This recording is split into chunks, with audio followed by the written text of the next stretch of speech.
This conference really could not be held at a more important time.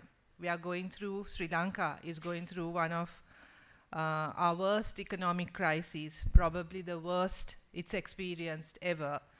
And social reproduction work, that is childcare, maintaining households, community relations, family relations, becoming increasingly difficult and stressful. Not only is this work done primarily by women, whether paid or unpaid, it is becoming increasingly harder and harder to do. This is not simply an economic crisis any longer, if it ever was, but a social crisis of mammoth proportions, and one that was long time in the making. In my talk today, I would like to propose that the crisis in social reproductive work calls for an interrogation of feminism's relationship with capitalism, especially neoliberal capitalism.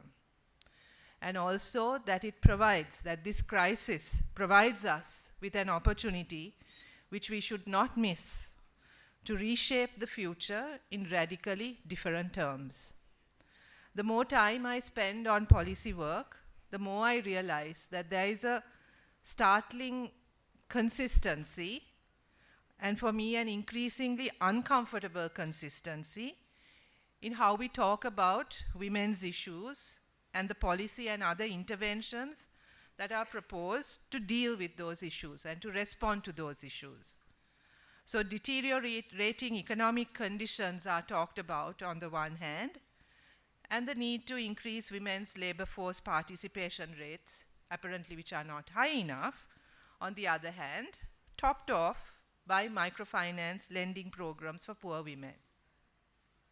Lack of representation of women in decision-making bodies is talked about as a serious issue, and therefore we propose empowerment programs and quotas to ensure equality.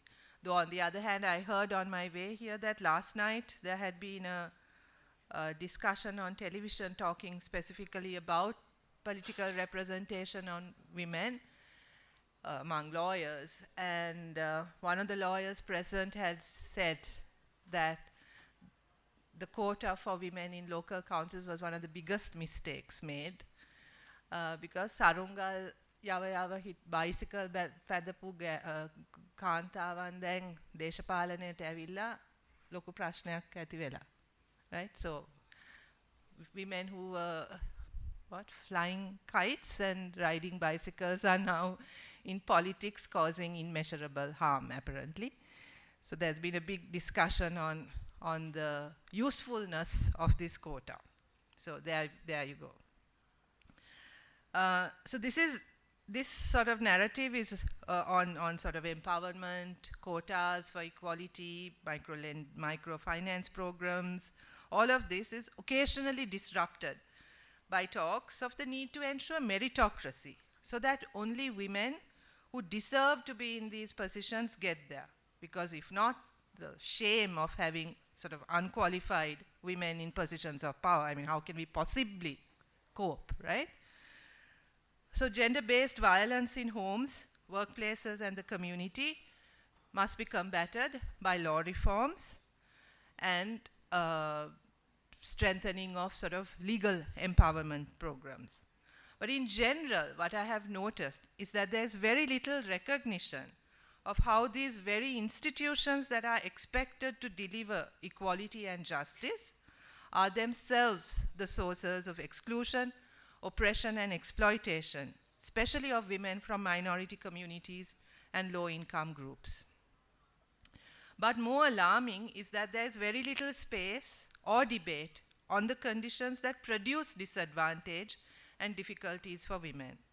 For instance, how deteriorating economic and living conditions are linked to high rates of inflation, weakened social protection systems, and exploitative work conditions, including a lack of a living wage, the resurgence of ethno-religious nationalisms, and its impact on maintaining myths, superstitions, and gendered stereotypes, how increasingly difficult family and personal dynamics are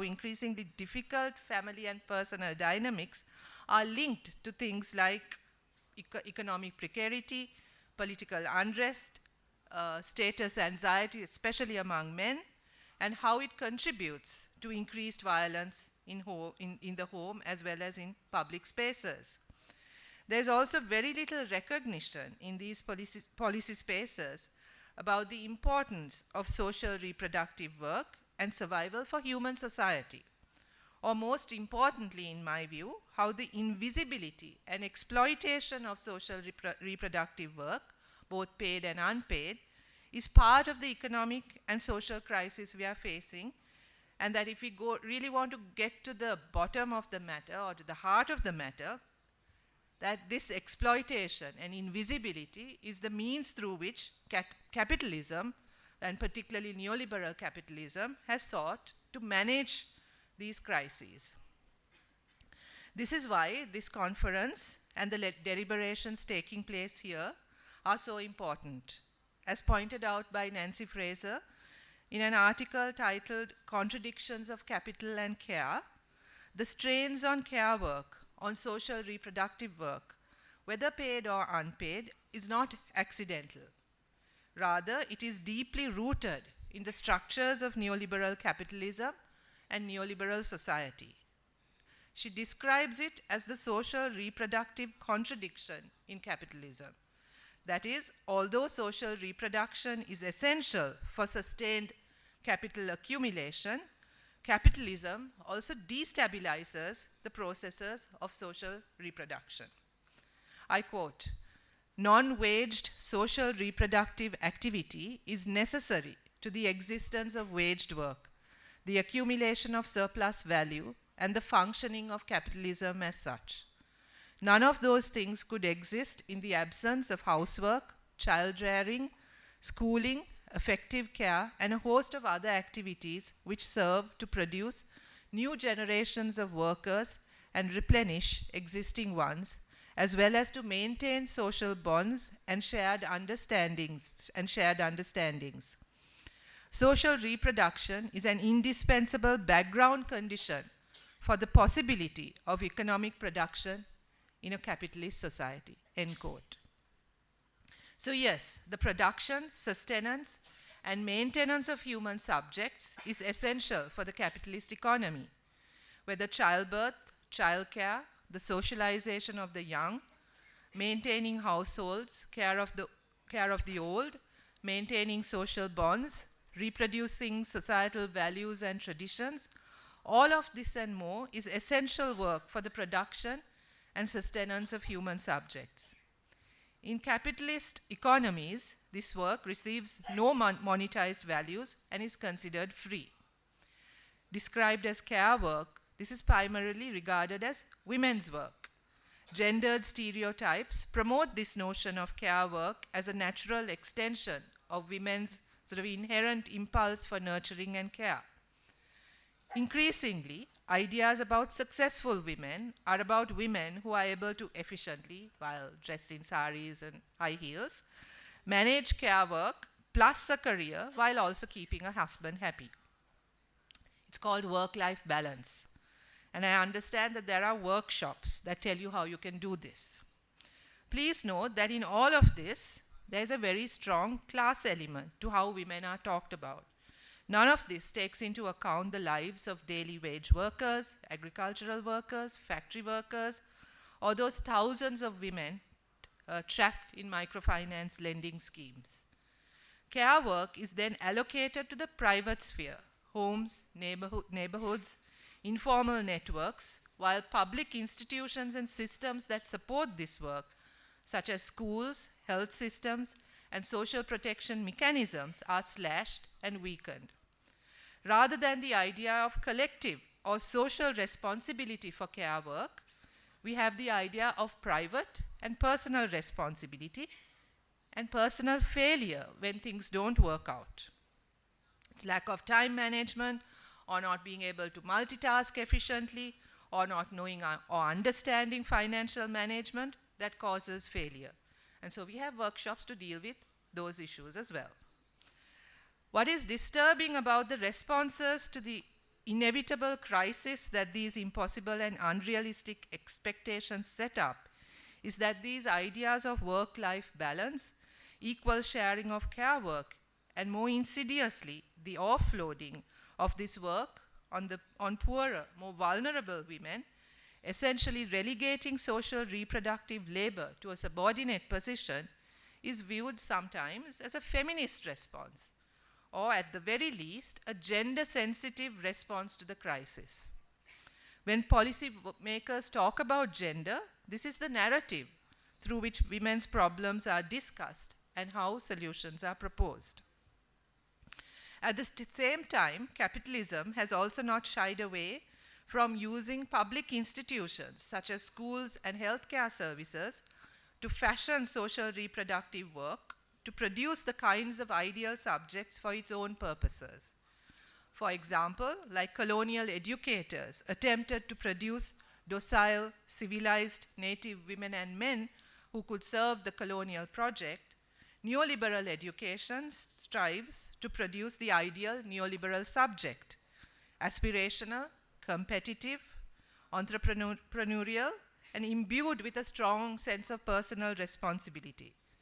Since this emphasis on personal responsibility in an increasingly competitive and precarious economic and social environment is inevitably accompanied by a high risk of failure and stress, the medicalizing of emotions and reactions to suffering and distress has not only emerged as capitalism's answer to the social crisis we are experiencing, but rather conveniently opened up huge markets and profits for the health sector, especially in the pharmaceutical industry. I remember working in the mental health and psychosocial sector maybe 25 years ago, right? Yeah, 25 years ago or so, when one of the primary problems that we were dealing with then is how to reduce the stigma on mental health and psychosocial work and how to sort of maybe make it more acceptable for people to seek mental health and psychosocial services. Today, I think there's a huge difference. If the popularity of courses on psychology is anything to go by, everybody wants to do psychology. Everybody wants to have a counseling degree because this is how we deal with our problems now. However, the truth is that this sustained and combined assault on social reproduction has pushed families, communities, and especially women to breaking point. Most families, communities, and individuals today are experiencing the economic and social crisis as primarily a crisis of care, of the breakdown of social reproductive functions. As inflation places huge stressors on everything from food security to the provisioning of basic services such as education, health, and transport, as the value of wages plummet, as social protection measures are slashed, all of these are having profound consequences for families and households, for the well-being of familial and social bonds that hold people together. There is enough evidence too of how gender-based violence increases in such times of increased anxiety and political uncertainty. Unsurprisingly, the crisis of care is also then articulated as a moral crisis of mothers not mothering properly, breakdown of family values, people moving away from religion, traditional values, etc.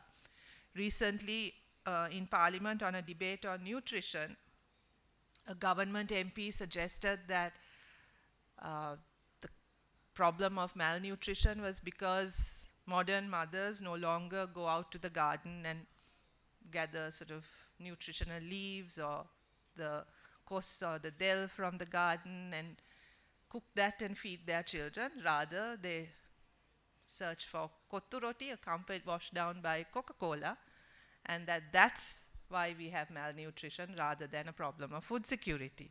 So this emphasis again on mothers not knowing, and especially modern mothers not knowing, is also shaping the way we talk about food insecurity and how to respond to it. So I wouldn't be surprised if all of us are now compelled to go for nutrition classes very soon. So the fact that what is being currently proposed as an answer to the economic crisis is further slashing of public institutions and increased taxes, this shows that there is absolutely no consideration of what that might do to the crisis of care. Ironically, the government has placed a tax on social protection while busily chipping away at all the mechanisms that actually provide social protection. But as dark and as terrible as these times are, we have a responsibility to make sure that struggles over social reproduction become central to the work that we do when we think about transforming the future. No longer can we afford to relegate social reproductive work, paid and unpaid care work, to the background. We cannot and we must not ignore the deliberate erasure of this work or its confinement to the private sphere as inextricably linked to the very nature of exploitative, oppressive, and extractive neoliberal capitalist structures. We must recognize the class, gender, and ethnic elements of this expropriation of paid and unpaid care work. This is where we need to be extremely mindful to ensure that our work doesn't lend itself to simply managing exploitation and oppression with empty promises of equality and empowerment that don't challenge or seek to transform the structures that produce and maintain exploitation and oppression. Valuing care work cannot be reduced to the provisioning of daycare facilities and including unpaid care work in census data, as useful as that is, or to sort of looking at ways of increasing women's participation in the labor force.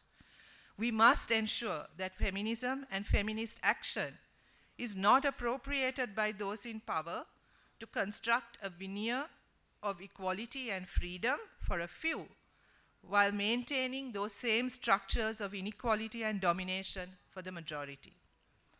I believe this is a huge challenge for feminism, that there is a huge challenge for feminism in these times because of the extent to which ideas of gender, equality, and women's issues are dominated by liberal discourse that inevitably mask power structures and systems of exploitation. We need to strengthen feminist critiques of the structures of exploitation, oppression, and domination, and examine how predatory, especially financialized neoliberal capitalism has weakened democratic spaces, social protection capacities, and living conditions. We must reject attempts to devalue or ignore class and structural analysis of the crisis and efforts to steer the debate towards tired old concepts such as increasing women's participation in the workforce, legal reform, microcredit, women's political participation, etc., which fundamentally ignore the sexism, patriarchy, racism, and oppressive nature of political, economic, and legal systems and institutions. There is a moment here, an opportunity for us to push not merely reforms, but for transformation. Push for the possibility of seeing and organizing society differently. A world where justice, equality, and freedom are the basis, the organizing premises of society. Where wealth and natural resources are shared by all. Where the environment sustains humankind and is not simply a resource to be exploited. Where caring, loving, and nurturing bonds are the preconditions of life. We simply cannot afford to sit on the fence any longer. See both sides of the coin. Make useless appeals for the oppressors and the exploited to come together to find solutions. To expect those who created the problem to be part of the solution. This is not the time for any of that. Rather, this is the time for us to grasp with both hands, with all the energy, dynamism, and transformative potential that feminism offers, the opportunity to imagine and create a new world. Thank you very much.